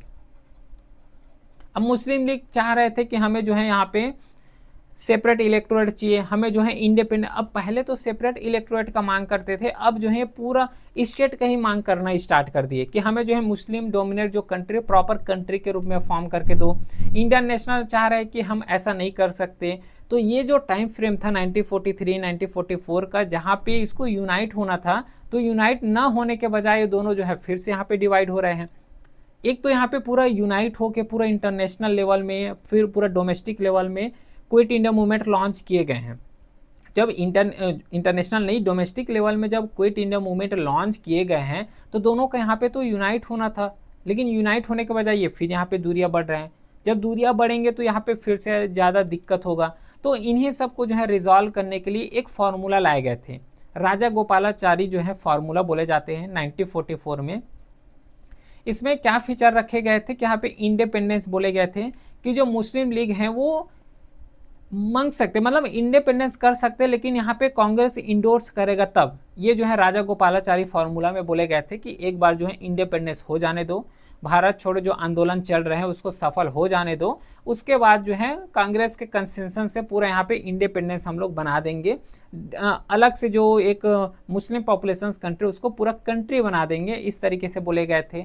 फिर जो प्रोविजनल गवर्नमेंट है उसमें से जो कांग्रेस और लीग है उन्होंने जो है ज्वाइंट प्रोविजनल यहाँ पे सेंट्रल गवर्नमेंट होगा, ये बोले गए थे राजा गोपालाचारी फार्मूला में कि अगर इस तरीके से अगर कोई मुस्लिम डोमिनेट अलग से कंट्री बन जाते हैं इंडिया का, तो जो सेंट्रल यहाँ पे गवर्नमेंट होगा वो एक ही होगा, मतलब ज्वाइंट ही होंगे इंडिया का, और जो अलग कंट्री बनेगा तो दोनों का जो सेंट्रल अथॉरिटी होगा वो एक ही होंगे। ये राजा गोपालाचारी फार्मूला में बोले हैं। उसके साथ जो प्लेस्टिसाइल है, मतलब जैसे ही वर्ल्ड वार सेकेंड यहाँ पे खत्म होते हैं, तो जो मुस्लिम मेजोरिटी एरिया है वहाँ पे ये जो मुस्लिम मेजोरिटी एरिया है उसको इंडिया में ज्वाइन कर लेंगे। डिसाइड किए कि सक्सेस और ज्वाइनिंग इंडिया, दो चांस रहेंगे, या तो जो मुस्लिम मेजोरिटी कंट्री है वो अलग से कंट्री बना ले, जो मुस्लिम मेजोरिटी पॉपुलेशन है वो अलग से कंट्री बना ले, या फिर इंडिया में ज्वाइन हो जाए। ये दो यहाँ पे स्थिति रखे गए थे मुस्लिम मेजोरिटी कंट्री के पास, स्टेट के पास। फिर यहाँ पे जैसे ही पार्टिसिपेशन होता है तो वहाँ पे ये बोले कि पहले कोऑपरेशन कर लेते हैं, पहले जो है सॉल्व कर लेते हैं, उसके बाद जो है इस तरीके के जितना भी इशू हो रहे हैं उसको सॉल्व कर लेंगे। तो यहाँ पे पोस्ट पार्टिसिपेशन जो है कोऑपरेशन करने का बात किए, जिसमें से जो डिफेंस हो गया, कॉमर्स हो गया, कम्युनिकेशंस हो गया, इन सब को जो है सेफ गार्ड करने का काम किए हैं। फिर वॉलेंट्री पॉपुलेशंस को यहाँ पे ट्रांसफ़र किए जाएंगे। जितना भी यहाँ पे इम्प्लीमेंटेड कंडीशन है, जैसे कि फुल ट्रांसफ़र जो ब्रिटेन से इंडिया में जैसे ही होगा, तो उस तरीके से जितना भी यहाँ पे इशू हो रहे थे, तो ये राजा गोपालाचारी जो फार्मूला है उसमें बताए गए। लेकिन जब रिएक्शन देखोगे ना, तो जो जिन्ना रहे हैं, जिन्ना के द्वारा यहाँ पे अपोज ही कर रहे थे, क्योंकि जिन्ना को क्या चाहिए, टू नेशन थ्योरी चाहिए। टू नेशन थ्योरी मतलब होता है कि हमें अलग से एक स्टेट चाहिए, और वो स्टेट का नाम यहाँ पे पाकिस्तान चाहिए। अभी तो यहाँ पे नहीं बोलेंगे पाकिस्तान, लेकिन हमें जो है मुस्लिम जो कंट्री है जहाँ पे मुस्लिम डोमिनेटेड पॉपुलेशन है, कंट्री नहीं पॉपुलेशन बोलना चाहिए, तो जहाँ पे जो मुस्लिम डोमिनेटेड जो पॉपुलेशंस हैं वहाँ पे हमें एक अलग सा कंट्री चाहिए। इस तरीके से बार बार जो है जिन्ना के द्वारा पे इंसिस्ट ही किए जा रहे थे। उसके बाद जो है कुछ और लीडर भी आएंगे, जैसे कि सावरकर हो गए, इसके द्वारा कंडेम भी किए गए हैं कि ये वाला जो टाइम फ्रेम है, इस टाइम में जो है हमें भारत छोड़ो आंदोलन का साथ देना चाहिए, ब्रिटिशर्स को भगाने का साथ देना चाहिए। इस तरीके के जो है पार्टीशंस का बात जो है बाद में भी हो सकता है। तो इस तरीके से यहाँ पे रिएक्शन रहे हैं। जिस तरीके से इंडियंस के द्वारा ये प्लान प्रिपेयर किए गए थे ना, उसी तरीके से ब्रिटिशर्स के द्वारा भी एक प्लान लाए गए थे इसी टाइम में, जिसे बोले गए हैं वॉवेल प्लान। अब ये वॉवेल प्लान में क्या फीचर रखे गए थे कि जो इंडियन मेजोरिटी है एग्जीक्यूटिव काउंसिल में उसको बढ़ा दिए जाएंगे, लेकिन इसमें से जो 2 मेंबर हैं, जो गवर्नर जनरल और कमांडर इन चीफ, ये क्या होने वाले हैं, ये होगा ब्रिटिशर्स। ठीक है, ये क्या देखना इसका कैसे जो है उल्लू बना रहे इंडिया को। जितना भी मेंबर होगा, जो ये मेजोरिटी जो एग्जीक्यूटिव काउंसिल है उसमें जितना भी मेंबर होंगे वो सब इंडियन होंगे, लेकिन 2 जो मेंबर होगा गवर्नर जनरल और कमांडर इन चीफ जो है वो ब्रिटिशर्स होंगे। भाई यहाँ पे 10 लोग हैं, यहाँ पे 100 लोग यहाँ पे हैं, लेकिन इसका डिसीजन एक अकेला आदमी लेगा। अगर ये अकेला आदमी जो है ब्रिटिशर्स रहे और ये 100 आदमी जो है इंडियंस रहे, तो 100 तो डिसीजन ले रहे हैं, ले देने दो, लेकिन अल्टीमेटली जो इसका साइन होगा, जब ब्रिटिशर्स का साइन होंगे तभी तो रूल्स जो है बनने वाले हैं। यही यहाँ पे काम किए गए कि सब यहाँ पे इंडियन हो जाए, लेकिन जो मेन है जिसके पास जो अथॉरिटी होगा, जो रियल पावर होंगे, वो गवर्नर जनरल के पास होगा, कमांडर इन चीफ के पास होंगे। ये जो है वॉवेल प्लान में बोले हैं। फिर यहाँ पे इक्वल रिप्रेजेंटेशन दिए जाएंगे, हिंदू और मुस्लिम दोनों में इक्वल रिप्रेजेंटेशन होगा। इंटरिम गवर्नमेंट के यहाँ पे फ्रेम किए जाएंगे एज रेस्पेक्ट टू 1935 जो गवर्नमेंट ऑफ इंडिया एक्ट आया था उससे। फिर जो गवर्नर जनरल जो वेटो हैं, इसको यहाँ पे थोड़ा सा एक्सरसाइज जो है वो मिनिस्ट्रियल एडवाइस के तौर पे किए जाएंगे। पहले क्या होता था कि जो वेटो पावर है तो अपने से लेना पड़ता था, अब उसको जो है मिनिस्ट्रियल एडवाइस लेना पड़ेगा अगर वेटो पावर एक्सरसाइज कर रहे हैं तो। पार्टीशंस जो पार्टी रिप्रेजेंटेशन है उसके बारे में यहाँ पे बताए हैं। फिर पोस्ट कंसल्टेशंस यहाँ पे कर लिए जाएंगे जैसे ही जो है ये वार को इंड होता है तब, ये ऐसा कुछ यहाँ पे बोले गए थे। लेकिन इसी बीच में जो है एक इंपॉर्टेंट पर्सनालिटी आएगा, 2 इंपॉर्टेंट इनफैक्ट। पहला जो है वो है सुभाष चंद्र बोस। अब ये सुभाष चंद्र बोस के बारे में जो है पूरा पीपीटी लिखा हुआ है, इसको जो है एक बार अपने लेवल में करना है। ठीक है, ये पूरा जो है फैक्चुअल है। इसी के साथ जो एक इंडिया आज़ाद हिंद फौज जो फॉर्म किए गए थे ना, तो इस आज़ाद हिंद फौज के बारे में थोड़ा सा यहाँ पे हमें पता होना चाहिए। इसका सिंपल सा आज़ाद हिंद फौज यहाँ पे लॉन्च करने का ये पूरा वायलेंस तरीके से यूज़ किए जाएंगे, वायलेंस तरीके से, जिसमें से जो ब्रिटिश गवर्नमेंट है ना तो उसको ओवरथ्रो करने का बात किए जाएंगे यूजिंग आर्म रेबेलियन। क्योंकि अभी जो है हड़ताल किए गए थे गांधी जी के द्वारा, तो गांधी जी के द्वारा जब हड़ताल किए गए थे तो जो आज़ाद हिंद फौज जो लॉन्च किए गए थे ना, एक मिलिट्री है ना, इंडियन नेशनल मिलिट्री या फिर इंडियन नेशनल आर्मी जो फ्रेम किए गए थे सुभाष चंद्र बोस के द्वारा, तो जो आर्मी का रेसिस्टेंस और आर्म रेसिस्टेंस के थ्रू इस जो ब्रिटिशर्स इंडिया में रूल कर रहे उसको भगाना है, इस तरीके से जो है यहाँ पे पूरा प्लान करके आए थे और भगाने में भी जो है कामयाब भी यहाँ पे हो जाएगा। फिर जो है रस बिहारी यहाँ पे बोस हैं, इसके बारे में भी थोड़ा सा यहाँ पे पता होना चाहिए, है ना, ये पूरा यहाँ पे लिखा हुआ है, तो ये थोड़ा सा यहाँ पे पता होना चाहिए। फिर 1945 से 1946 के बीच एक इलेक्शंस कंडक्ट हुए थे इसी समय, क्योंकि बहुत ज़्यादा यहाँ पे जो है बहुत ज़्यादा फाइटिंग भी हो रहे थे, तो उसी के रेस्पेक्ट में एक इलेक्शंस हो रहे थे। ये इलेक्शंस का रिजल्ट यहाँ पे लिखा हुआ है, क्लियर है। चलो अब यहाँ तक आते आते जब 1946 का टाइम फ्रेम आ गए थे, तो अल्टीमेटली यहाँ पे टाइम था कि जिसमें से ब्रिटिशर सब हार चुके थे। इस समय तक आते आते तो एक कैबिनेट मिशन प्लान सेंड किए गए थे ब्रिटिशर्स के द्वारा, जैसे कि अगस्त ऑफर हो गया, क्रिप्स मिशन हो गए, सेंड किए गए थे ना इंडिया को। सेम 1946, अब ये 1946 में वर्ल्ड वार सेकेंड नहीं चल रहे थे, ठीक है यहाँ तक। तो ये 1946 से जिसमें से जो है पीसफुल तरीके से ट्रांसफर किए जाएंगे पावर को, ठीक है, पावर को यहाँ पे ट्रांसफर किए जाएंगे। एक्चुअली 1946, हाँ ठीक यही टाइम फ्रेम है। तो जो कैबिनेट मिशन प्लान 1946 में यहाँ पे सेंड किए गए थे, जिसमें से 3 मेंबर यहाँ पे रहे हैं। मेंबर का नाम अपने को सबसे पहले तो पता होना चाहिए। इसका सिंपल सा मेन मकसद था कैबिनेट मिशन प्लान को यहाँ पे सेंड करने का, और इसका जो मेन गोल थे वो यही थे कि जो इंटरिम गवर्नमेंट है उसको फ्रेम किए जा सकते हैं, कॉन्स्टिट्यूशनल फ्रेमवर्क बना सकते हैं। जैसे इंडिया यहाँ पे इंडिपेंडेंस होता है उसके बाद जो है कॉन्स्टिट्यूशन बना सकते हैं। माइनॉरिटी का बात किए गए हैं, और जो वेटो पावर होगा ये अवॉइड होगा, है ना। एनी ग्रुप अगर कोई भी जो है ब्लॉक प्रोग्रेस होते हैं तो उस केस में फिर डिसीजन जो लिए गए थे उसमें इंटरिम गवर्नमेंट को फॉर्म किए जाएंगे, ये तो सबको यहाँ पे पता है। लेकिन एक चीज़ जो दिक्कत रहे ना वो अभी भी चल रहे थे। जब कैबिनेट मिशन प्लान लाए गए थे तो उसमें भी ये दिक्कत जो है कंटिन्यू ही रहे हैं। कि जो कांग्रेस है और जो मुस्लिम लीग है, क्योंकि इन दोनों के बीच जो कंसेंसस है ना वो अभी तक ही नहीं बन पा रहे थे। इसलिए नहीं बन पा रहे थे क्योंकि कांग्रेस चाह रहा है कि हम लोग जो है अदर कंट्री यहाँ पे नहीं बना सकते, अदर कंट्री नहीं दे सकते। मुस्लिम लीग चाह रहा है कि मेजोरिटी जो पॉपुलेशन है उसको अलग कंट्री बना दो। तो ये जो प्लान जो है ना, ये आउटकम अगर देखोगे चाहे कैबिनेट मिशन में हो, तो ये उतना अच्छे तरीके से जो है कंसेंसस नहीं बन पाया, क्योंकि यहाँ पे जो है पाकिस्तान के द्वारा भी रिजेक्शंस किए गए हैं इसको। ये जो कैबिनेट मिशन है इसको पाकिस्तान के द्वारा रिजेक्ट किए गए हैं, लेकिन कुछ हद तक जो इंडिया का जितना भी लीडर रहे हैं वो कैबिनेट मिशन को यहाँ पे एक्सेप्ट किए गए हैं। ठीक है, इसको जहाँ पे जो है एक्सेप्ट किए गए हैं फेडरल कॉन्स्टिट्यूएंट असेंबली को, और इसी प्लान के थ्रू, कैबिनेट प्लान के थ्रू जो है अल्टीमेटली पूरे इंडियन का कॉन्स्टिट्यूशन है वो पूरा यहाँ पे फ्रेम होता है। बाकी का कैसे फ्रेम होते हैं, है ना, क्या क्या इसमें आर्टिकल 8 किए गए हैं, ये सब पूरा पॉलिटी का पार्ट है। जब पॉलिटी कवर करेंगे तो वहाँ पे ये सब समझ आ जाएगा। इसके बाद जो है पूरा इंडिया इंडिपेंडेंस हो ही जाएंगे, अल्टीमेटली पूरा इंडिया इंडिपेंडेंस ही हो गए हैं, ये रहे हैं। अब देखो यहाँ पे एक्चुअल में था क्या कि हम तो 19th सेंचुरी यहाँ पे कवर कर रहे हैं। इस समय का सिनारियो देखोगे और स्पेशली जब सोसाइटल एरिया को देखोगे ना, तो उस समय बहुत ज़्यादा जो सुपरस्टिशंस हैं वो बहुत ज़्यादा फैल रहे थे। ठीक है, सुपरस्टिशंस हो गया, अंधविश्वास हो गया, सोशियो कल्चर, इंटेलेक्चुअल जो अवेकनिंग होता है 19th सेंचुरी में, वो बहुत ज़्यादा स्प्रीड हो रहे थे। तो जो इंडिया रेनेसेंस का टाइम फ्रेम कंसीडर किए जाते हैं 19th सेंचुरी, इसका एक्चुअल में मीनिंग वही है कि बहुत ज़्यादा जो सुपरस्टिशंस फैल रहे थे, है ना, सुपरस्टिशन जैसे कि इन्फेंटिसाइड को यहाँ पे बैन किए गए, ये तो अच्छा, ये तो अचीवमेंट रहे हैं, लेकिन यहाँ पे जब देखोगे तो सुपरस्टिशन बहुत ज़्यादा फैल रहे थे। उसी के साथ जो अंधविश्वास हो गया, अंधभक्त हो गए, ये सब चीज़ जो है बहुत ज़्यादा यहाँ पे फैल रहे थे। जो सोसाइटल इविल है, सोसाइटल इविल बहुत तेज़ी से जो है आगे बढ़ रहे थे। ये कुछ यहाँ पे फैक्टर हैं जिसके थ्रू यहाँ पे पूरा सोशियो रिलीजियस जो रिफॉर्म मूवमेंट यहाँ पे लॉन्च किए गए थे, लाए गए थे। सबसे पहले अगर देखोगे तो जो कॉलोनियल इन्फ्लुएंस है ना इंडियन में, जो वेस्टर्न एजुकेशन है बहुत ज़्यादा यहाँ पे डिप तक जा रहे थे इंडिया में, जिसमें से जो लिबर्टी हो गया, इक्वलिटी हो गया, डेमोक्रेसी हो गया, ये सब चीज़ को यहाँ पे इंट्रोड्यूस किए। अब ये इंट्रोड्यूस क्यों किए? क्योंकि इंडिया का जो सोसाइटल था पूरे इविल से भर गए थे।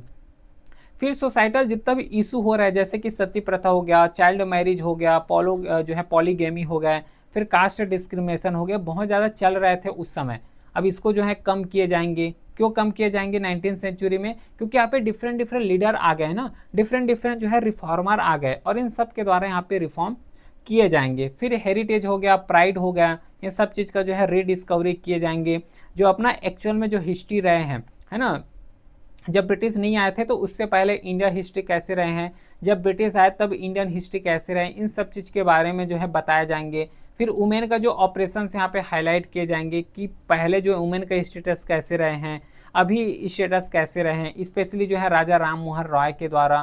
तो इस समय आते आते जब 19th सेंचुरी का टाइम फ्रेम था और इस समय पैरेलली जो है ब्रिटिश जो है रूल कर ही रहे थे, तो यहाँ पे 3-4 ऐसे कुछ आइडियोलॉजी हैं जो कि यहाँ पे रनिंग थे।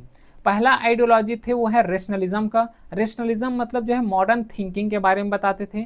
उसके बाद रिलीजियस यूनिवर्सलिज्म, मतलब जैसे कि यूनिटी हो गया, इक्वलिटी हो गया, इन सबको बताए गए हैं।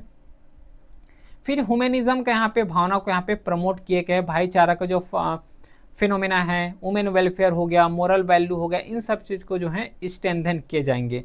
और इस पर 2 मेन ग्रुप रहे हैं पूरे 19th सेंचुरी में जो रिफॉर्मर है उसमें। एक ग्रुप का नाम है रिफॉर्मिस्ट और एक ग्रुप का नाम है रिवाइवलिस्ट।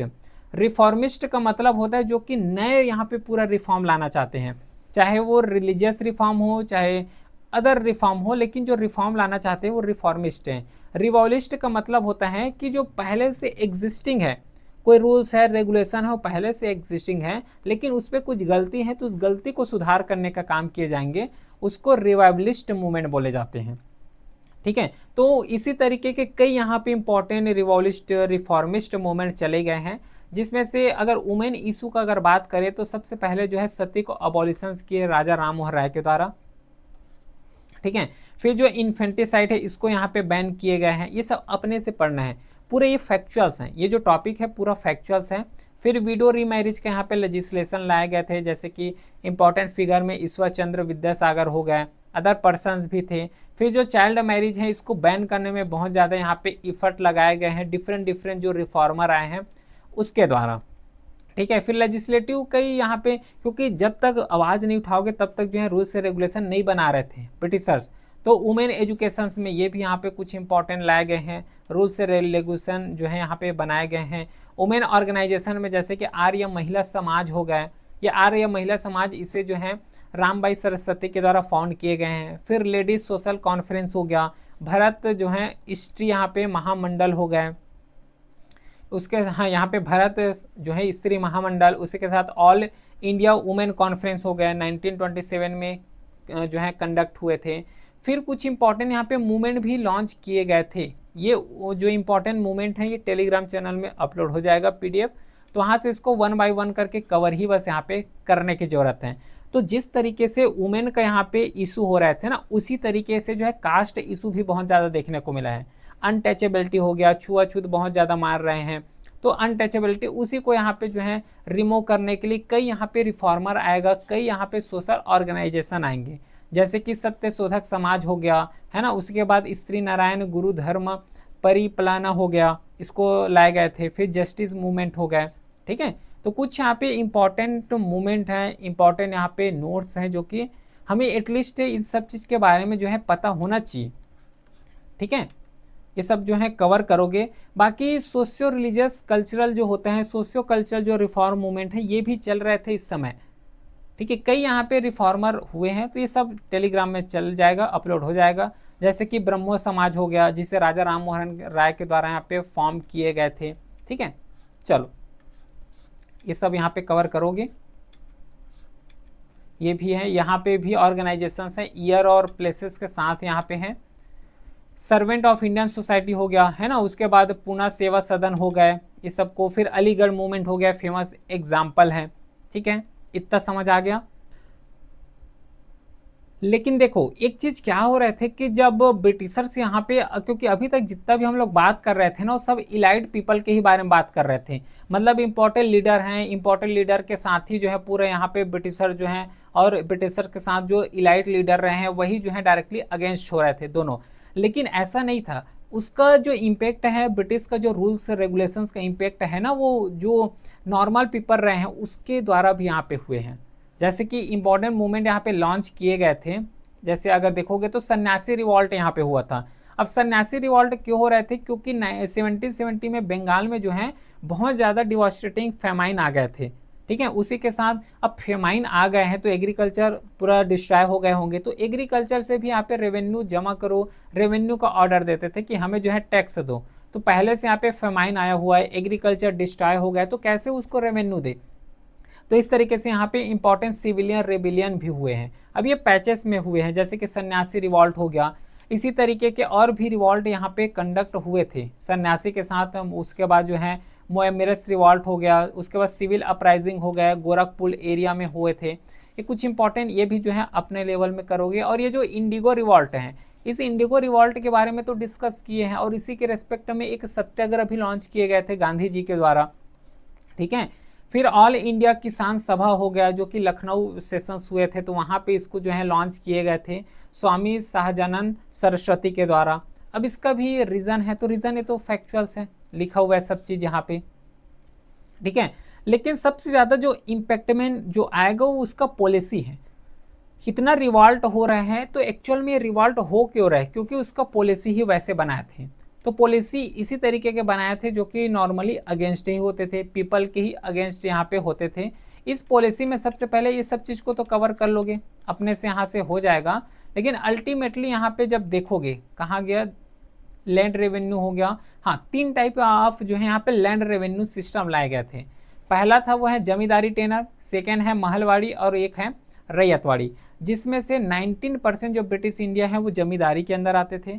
महलवाड़ी में जो है 30% कवर होता था, और जो रैयतवाड़ी है इसमें से जो है 51% एरिया को यहाँ पे कवर करके रखते थे। जमींदारी मतलब मिडिल मैन, ठीक है, जिसपे से टैक्स कलेक्ट कर रहे हैं, आधा पैसा अपने पास रख रहे हैं, आधा को जो है ब्रिटिशर्स को दे रहे हैं।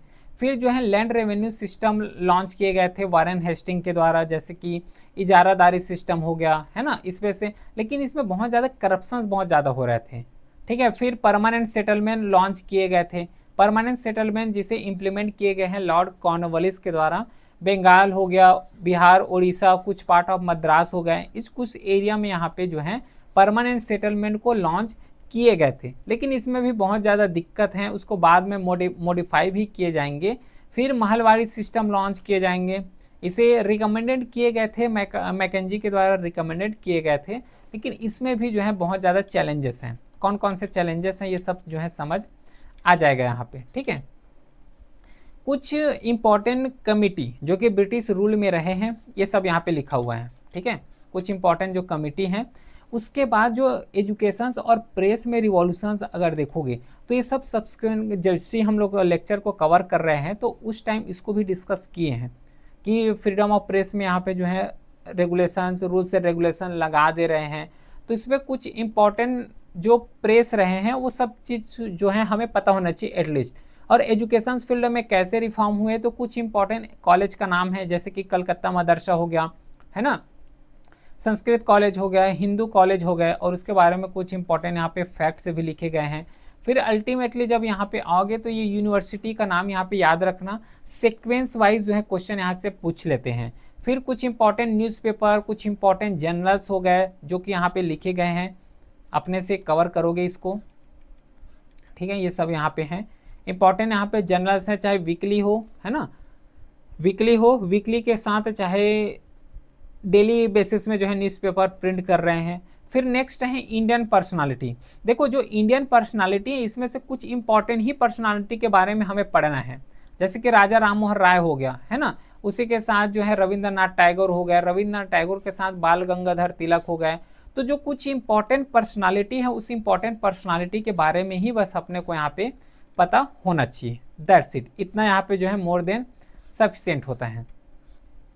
चलो कुछ कॉन्ट्रीब्यूशन के साथ यहाँ पे कवर करना है ना, क्योंकि अल्टीमेटली होता क्या है, इस चीज़ को जो है मैं जस्ट पढ़ते ही बस रहूँगा, उससे अच्छा जो है टाइम को यहाँ पे सेव किया जा सकता है, अपने लेवल में भी जो है इसको कवर किए जा सकते हैं, जिससे जो है बहुत ज़्यादा टाइम जो है ये वेस्ट भी नहीं होगा और अच्छे तरीके से इसको PDF को जो है यूटिलाइज भी किए जा सकते हैं। मेन रीज़न इसलिए है इसका क्योंकि सब फैक्चुअल है। अल्टीमेटली इसको जब देखोगे ना तो ऑटोमेटिकली समझ आ जाए कि ये सब जो है पूरा फैक्चुअल्स हैं। कुछ बुक्स के बारे में यहाँ पे लिखे गए हैं, कुछ लिटरेरी वर्क हैं, कोई जनरल यहाँ पे पब्लिश किए जा रहे हैं तो वो यहाँ पे लिखे गए हैं, ठीक है। जैसे इंडियन पर्सनालिटी यहाँ पे बात की, सेम कुछ फॉरेनर पर्सनालिटी हैं जो कि इंडिया में आके पूरे इंडिया को तहस नहस किए हैं, है ना, तो उसके बारे में थोड़ा सा पता होना चाहिए। जैसे कि रॉबर्ट क्लाइव हो गया, बहुत ज़्यादा चतुर थे ये, है ना, वारेन हेस्टिंग्स हो गया, वारेन हेस्टिंग्स लॉर्ड कॉर्नवालिस हैं, उसके बाद सन जॉन इशोर हैं, फिर लॉर्ड वेलेजली हैं, लॉर्ड विलियम बेंथिक हो गया, हार्डिंगे हैं, फिर लॉर्ड जो है डलहौजी हो गए, कुछ यहाँ पे और इम्पॉर्टेंट यहाँ पे लिखे गए हैं। तो सब को है जो है 1 बाय 1 करके बस फैक्चुअल हैं, इसलिए इसको छोड़ रहा हूँ मैं, ठीक है। ये हो गया पूरा कंप्लीट। बाकी कोई भी क्वेरी हो तो व्हाट्सअप नंबर भी है। और फाइनली ये पूरा मॉडर्न हिस्ट्री जो है कंप्लीट हो गया है, एग्जाम ओरिएंटेड ही यहाँ पे कंप्लीट किए हैं। टेलीग्राम चैनल में इसका जो है नोट्स भी अपलोड हो जाएगा। देखो इसका जो है नोट्स बनाने की एक्चुअल में ज़रूरत नहीं है। अगर टाइम को जो है अगर सेव करना चाह रहे हो, है ना, अच्छे तरीके से, तो ये जो PDF है एक तो फ्री ऑफ कॉस्ट जो है टेलीग्राम चैनल में अपलोड हो जाएगा, वहाँ से इसको डाउनलोड करना, प्रिंट करना। कुछ पार्ट यहाँ पे ये छूटे हुए रहते हैं, अगर लगता है कि एक्स्ट्रा कोई नोट्स हमें बनाना है या फिर यहाँ पे मिसिंग हो गए तो उसको लिख लो, और बाकी जो लिखे उसको हाईलाइट कर लो, बस इतना ही यहाँ पे करना है।